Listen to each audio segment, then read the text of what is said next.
Hello friends. आज university of Rajasthan Jaipur के exam 2022 के लिए एग्जामिनेशन फॉर्म स्टार्ट होने जा रहे हैं। आज 30/12/2021 अब से थोड़ी देर में एग्जाम फॉर्म चालू हो जाएंगे। फिलहाल BA part first, UG part first जिसमें BA, BSc, BCom, regular NC, इसके अलावा बीएससी होम साइंस जिसमें एसबी, बीए, बीसी ऐसी क्लासेस जिसमें केवल रेगुलर होते हैं, बीएफ है, बी म्यूजिक, बीपीए वगैरह। इसके अलावा पीजी प्रीवियस, इन सब क्लासेस के एग्जाम 2022 हेतु एग्जाम फॉर्म चालू होने जा रहे हैं। अंतिम तिथि का ध्यान रखिएगा। फिलहाल जो फॉर्म चालू होने जा रहे हैं उसकी डेट डिसाइड की गई है बिना विलंब शुल्क के साथ 30/12/2021 से लेकर के 13 जनवरी 2022 तक। इसके लिए हमने यहाँ पर इंस्ट्रक्शन एंड नोटिफिकेशन भी डाल रखा है। आप नोटिफिकेशन देखेंगे तो उसके अंदर आपको पूरी डिटेल मिल जाएगी इसके लिए कि कब कब और किस किस क्लास के फॉर्म चालू होने जा रहे हैं। जैसे आप देख रहे हैं कि 30/12 से लेकर के 13 जनवरी तक 2022 तक के फॉर्म चालू होंगे। फीस जो है केवल ऑनलाइन मीडियम से जमा की जाएगी। परीक्षा शुल्क अदायगी ऑनलाइन आवेदन प्रक्रिया से की जाएगी, जिसमें ऑनलाइन पेमेंट गेटवे जो कि अभी आईसीआईसी बैंक का यूज में लिया जा रहा है। पेमेंट गेटवे आईसीआईसी का है, लेकिन आप पेमेंट किसी भी क्रेडिट कार्ड, डेबिट कार्ड या नेट बैंकिंग से कर सकते हैं। आपका अकाउंट किसी भी बैंक में हो, नेट बैंकिंग यदि आपके पास है तो आप पेमेंट कर सकते हैं। यदि आपके पास डेबिट कार्ड है तो भी आप डेबिट कार्ड नंबर और कॉन्फिडेंशियल डिटेल जो भी होती है वो फिल करके फॉर्म फिल कर सकते हैं। याद रखिएगा, कार्ड से रिलेटेड कोई भी कॉन्फिडेंशियल डिटेल हम सेव नहीं करते हैं और ना ही किसी के साथ आप शेयर कीजिए, क्योंकि आपकी पर्सनल इंफॉर्मेशन होती है कॉन्फिडेंशियल, जो कि आपके अकाउंट से रिलेटेड होती है। इस बार परीक्षा आवेदन फॉर्म में अभ्यर्थी का आधार कार्ड नंबर भी लिखा जाना जरूरी है, क्योंकि जब कभी डुप्लीकेट फॉर्म हो जाते हैं तो कुछ ऐसी चीज़ों के लिए आधार कार्ड से उसको चेक किया जाता है कि यहाँ आधार कार्ड नंबर क्या क्या डाला गया है।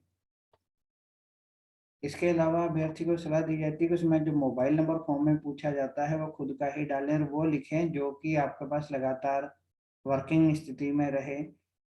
ऐसा ना हो कि वो नंबर 2 महीने बाद, 3 महीने बाद बंद हो जाए, क्योंकि भविष्य में किसी भी टाइप की एग्जाम से रिलेटेड या कोई भी ऐसी इंफॉर्मेशन जो कि तुरंत दी जानी है वो एसएमएस के थ्रू दी जाती है और वो आपको उसी रजिस्टर्ड मोबाइल नंबर पर ही जाती है।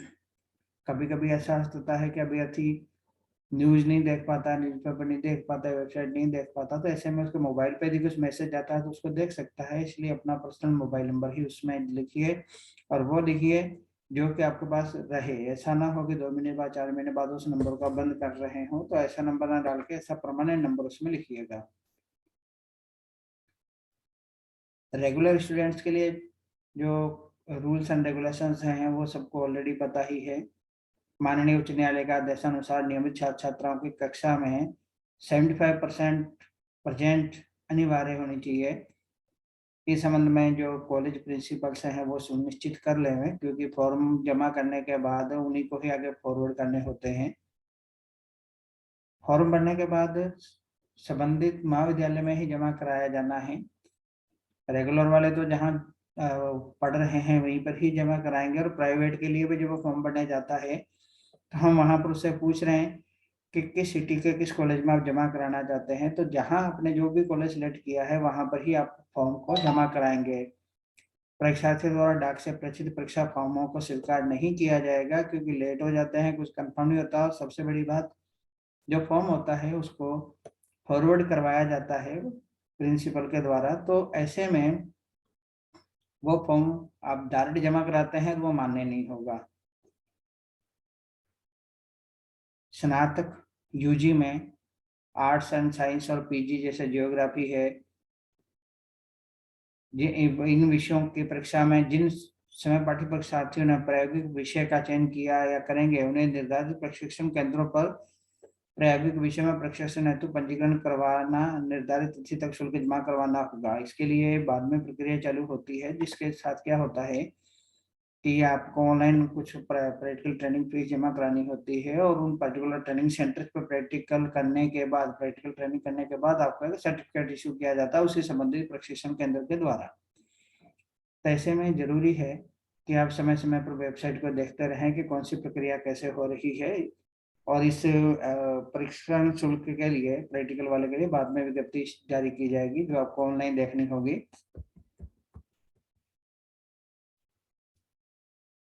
विज्ञप्ति और सारी डिटेल uniraj.ac.in अथवा univrej.org पर आप देख सकते हैं। समय समय पर वेबसाइट को देखते रहें। और ये तो शॉर्ट विज्ञप्ति है इसके अंदर। इसके साथ ही हमने यहाँ पर एक डिटेल इंफॉर्मेशन भी डाल रखी है कि instruction for how to apply. इसके अंदर अभ्यर्थी को क्या क्या कैसे कैसे करना है, कौन कौन भर सकता है, कौन नहीं भर सकता, उसके बारे में डिटेल में दे रखा है।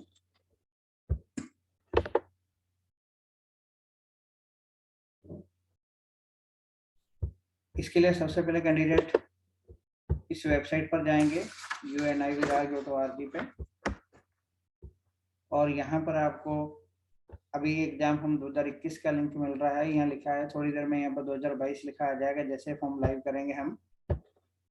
वहाँ पर आपको जैसे ही फॉर्म क्लिक करते हैं तो आपको अगले वीडियो के अंदर मैं पूरी डिटेल बता दूंगा कि कैसे कैसे फॉर्म भरा जाएगा और क्या क्या प्रोसेस उसके अंदर रहेगा, क्या क्या डिटेल आपको कहाँ फिल करनी है।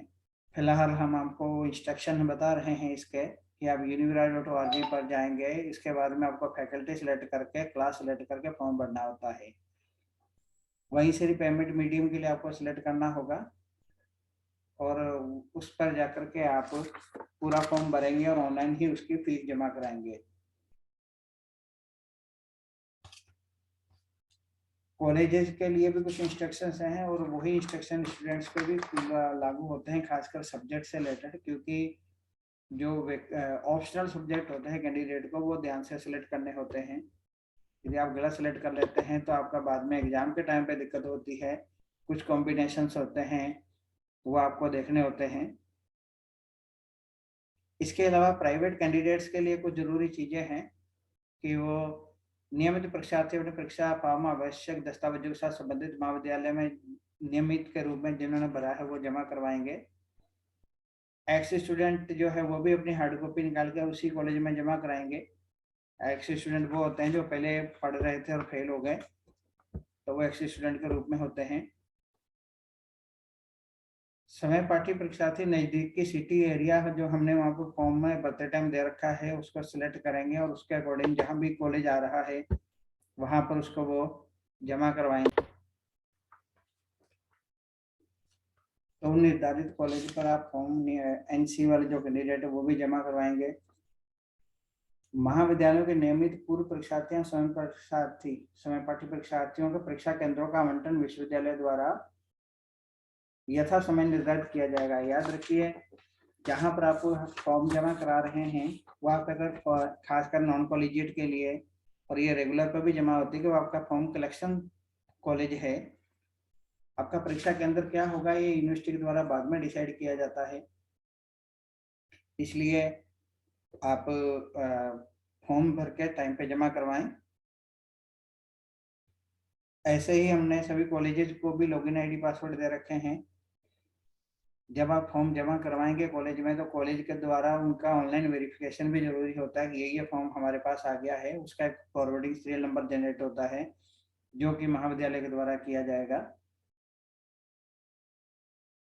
राजस्थान बोर्ड, राजस्थान विश्वविद्यालय के अतिरिक्त अन्य बोर्ड विश्वविद्यालय से परीक्षा उत्तीर्ण परीक्षार्थी अपना मूल माइग्रेशन जो सर्टिफिकेट होता है वो मार्कशीट परीक्षा फॉर्म के साथ हार्ड कॉपी में साथ जरूर संलग्न करें, क्योंकि इनका वेरिफिकेशन किया जाता है और बाद में इनका एनरोलमेंट जो होता है उस टाइम दिक्कतें आती हैं। जो डॉक्यूमेंट नहीं लगाते हैं तो उनका एनरोलमेंट नंबर जारी ना होने की वजह से उनका रिजल्ट रुक जाता है।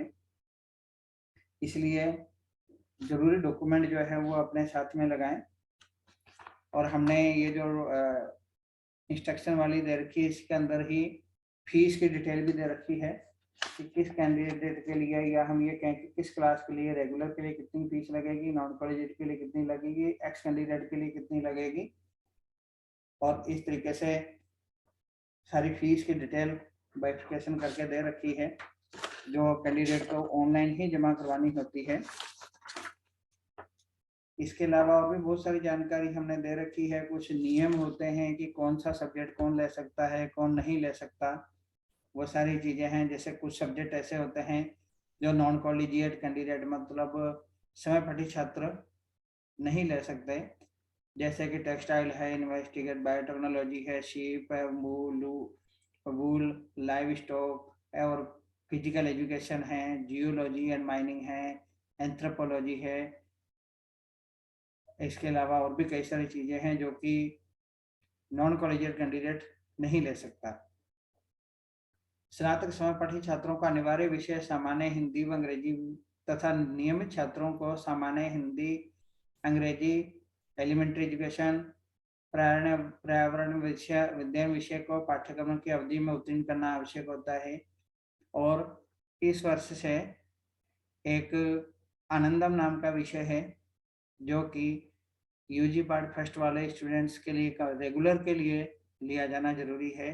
नॉन कॉलेजिएट के लिए नहीं होगा, ये केवल रेगुलर कैंडिडेट के लिए होता है, तो नियमित छात्र ही इसको ले सकते हैं।